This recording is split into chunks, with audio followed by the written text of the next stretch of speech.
ప్రేమంటే ఏమిటంటే నిన్ను ప్రేమించినాక తెలిసే.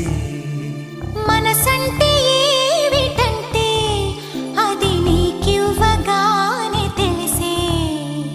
ప్రేమంటే ఏమిటంటే నిన్ను ప్రేమించినాక తెలిసే. మనసంటే ఏమిటంటే అది నీకివ్వగానే తెలిసే. ఇది వరకు తెలియంది ఈ అనుభవం, ఎదమేలు కొలిపింది ఈ పరిచయం.